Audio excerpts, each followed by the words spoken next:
Ellen White acrescenta algo à Bíblia? Quando acusamos os adventistas do sétimo dia de que Ellen White acrescenta algo à Bíblia, que ela é uma extensão da Bíblia para os adventistas, eles dizem que não, que na própria confissão de fé da Igreja Adventista, a única regra de fé e prática é a Bíblia, e que a própria Ellen White diz que devemos nos voltar para a Bíblia. E cita um de seus livros, que diz assim: pouca atenção é dada à Bíblia, e o Senhor deu uma luz menor para guiar homens e mulheres à luz maior. Livro O Colportor Evangelista, página 125. Porém, essa não é a realidade. Vejamos o que Ellen White diz de si mesma. Não obstante, quando vos mando um testemunho de advertência e reprovação, muitos de vós declarais ser simplesmente a opinião da irmã White, tendo assim insultado o Espírito de Deus. Sabeis como o Senhor se tem manifestado por meio do Espírito de profecia. Livro Mensagens Escolhidas, página 26 e 27. Agora vejamos os que os próprios adventistas falam de Ellen White. Negamos que a qualidade ou grau de inspiração dos escritos de Ellen White sejam diferentes dos encontrados nas Escrituras. Revista Adventista, página 37. Cremos que Ellen White foi inspirada pelo Espírito Santo e seus escritos o produto dessa inspiração. No fundo e na forma, tudo o que ela escreveu foi puro, elevado, cientificamente correto e profeticamente exato. Livro Subtilezas do Erro, página 35. Ao passo que, apesar de nós desprezarmos o pensamento dos pioneiros, nós aceitamos como regra de fé a revelação, o Velho Testamento, Novo Testamento e o Espírito de profecia. Livro A Sacudidura e os 144.000, página 117. E fica claro que, para os adventistas, Ellen White foi inspirada por Deus. Ela é o Espírito de profecia, que tudo o que ela escreveu é 100% correto, inerrante. Dizem que ela não acrescenta nada à Bíblia, que ela apenas detalha, que é uma luz menor que leva a uma luz maior. Mas será que é isso mesmo? Não adianta falar que acredita apenas na Bíblia quando se acredita também nos escritos de uma pessoa. De um lado da boca, eu digo que só creio na Bíblia. Do outro lado, da mesma boca, eu digo que creio na Bíblia, mas também que os escritos de Ellen White são inspirados.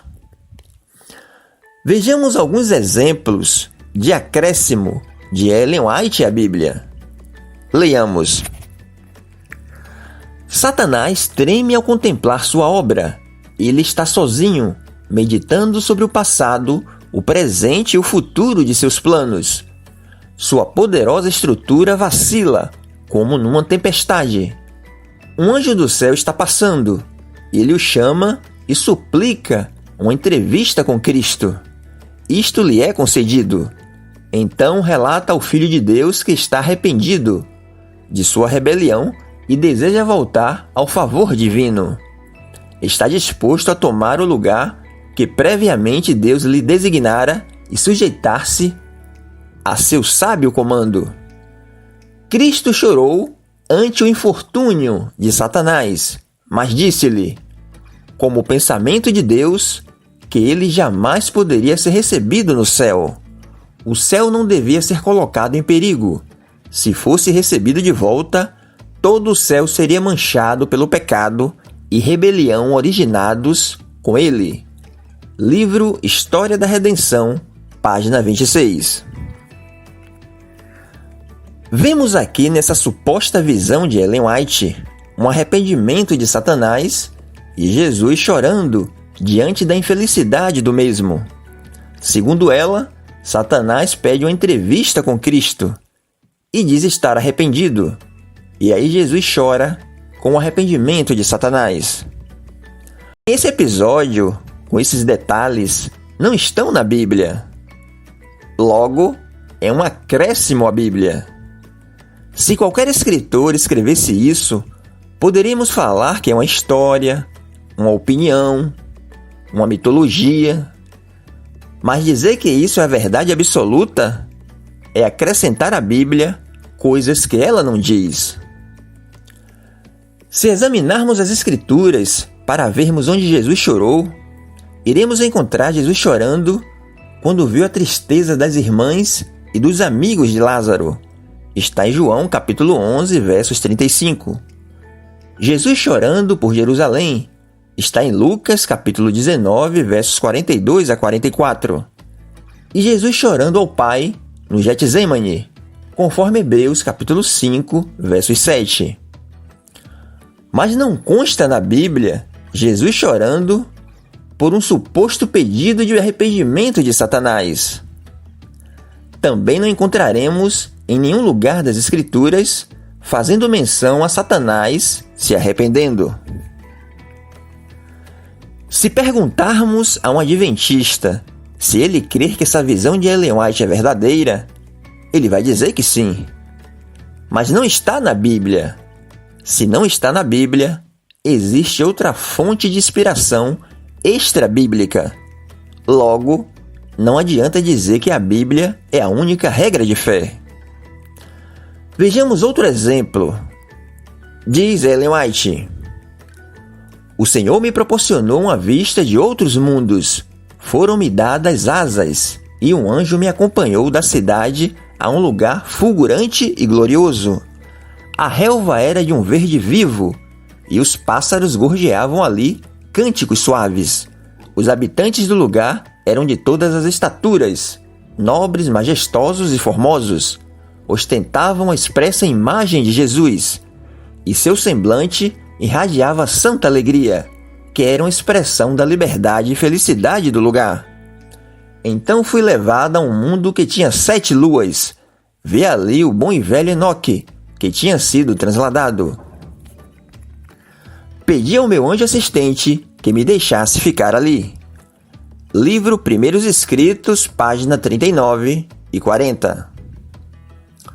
Tem aqui Ellen White diz ter tido uma visão e ser levada a outros mundos habitados e ter visto Enoque em um mundo de 7 luas. Não há na Bíblia afirmando a existência de outras formas de vida fora da Terra, muito menos os servos de Deus, no caso Enoque, habitando em algum planeta. Para se crer nisso, tem que se acreditar nos escritos de Ellen White. Os adventistas dizem que não precisam de Ellen White para defender suas doutrinas. Vejamos o livro Nisto Cremos. O Espírito de Profecia e a Bíblia. Os escritos de Ellen White não constituem um substituto para a Bíblia. Não podem ser colocados no mesmo nível. As Escrituras Sagradas ocupam posição única, pois são o único padrão pelo qual os seus escritos ou quaisquer outros devem ser julgados, e ao qual devem ser subordinados. Os fundadores da Igreja desenvolveram suas crenças fundamentais através do estudo da Bíblia. Não receberam tais doutrinas através das visões de Ellen White. A própria Ellen White cria e ensinava que a Bíblia representa a norma final da Igreja. Livro Nisto Cremos, página 289. E na teoria, os adventistas dizem isso, mas na prática não é essa a realidade. Por exemplo, na doutrina do santuário ou juízo investigativo, doutrina particular do adventismo, os adventistas acreditam que Jesus, em 1844, passou do lugar santo para o lugar santíssimo, a fim de concluir a obra de expiação. Ellen White diz ter tido uma visão. Vejamos. Então um carro de nuvens, com rodas como flama de fogo, circundado por anjos, veio para onde estava Jesus. Ele entrou no carro e foi levado para o Santíssimo, onde o Pai se assentava. Viu o Pai erguer-se do trono e, num flamejante carro, entrar no Santo dos Santos, para dentro do véu, e assentar-se. Livro Primeiros Escritos, página 55. Ellen White aqui, nessa suposta visão, vê o Pai erguer-se de seu trono e Jesus indo para o lugar santíssimo. Em nenhum lugar das Escrituras é dito que Jesus e o Pai passaram de um compartimento para outro no céu, ou que estavam retidos num determinado compartimento por 1844 anos. Para se crer nisso, tem que se acreditar na visão de Ellen White. Vejamos mais um exemplo de adição à Bíblia. Diz Ellen White: Moisés passou pela morte, mas Cristo desceu e lhe deu vida antes que seu corpo visse a corrupção. Satanás procurou reter o corpo, prendendo-o como seu. Mas Miguel ressuscitou Moisés e levou-o ao céu. Satanás maldisse amargamente a Deus, acusando-o de injusto por permitir que sua presa lhe fosse tirada. Cristo, porém, não repreendeu a seu adversário, embora fosse por sua tentação que o servo de Deus houvesse caído. Mansamente remeteu-o a seu pai, dizendo: O Senhor te repreenda. Livro Primeiros Escritos, página 164. Para defender uma suposta ressurreição de Moisés, Ellen White usa o texto de Judas 9. Vejamos o texto bíblico.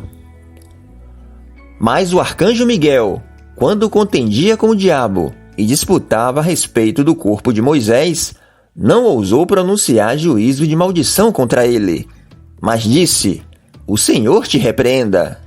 Judas 9.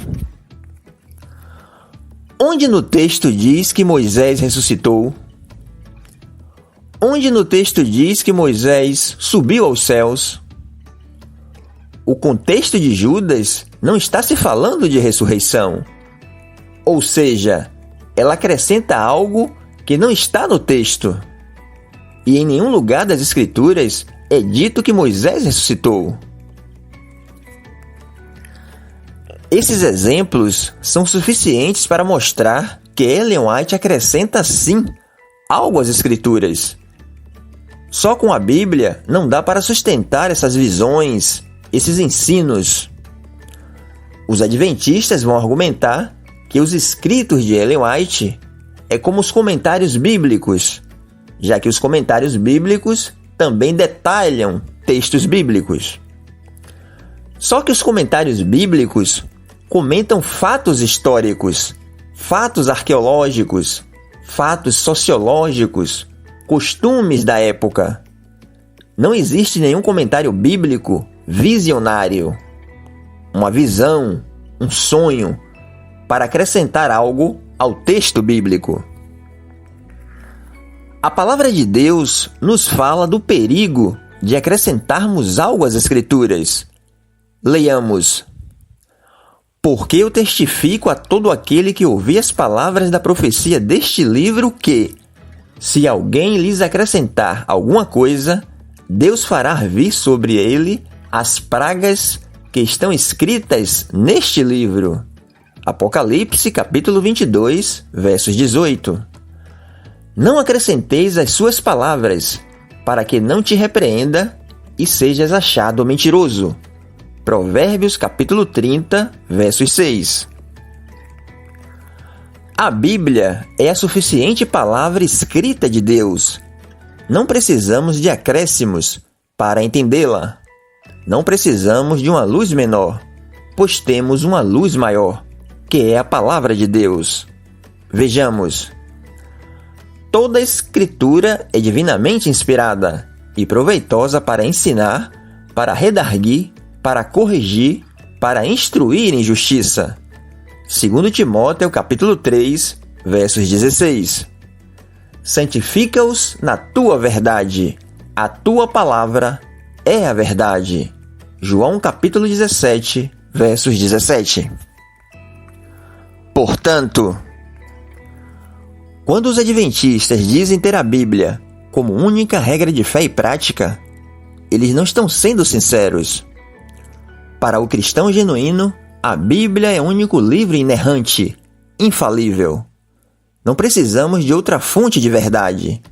A palavra de Deus é suficiente.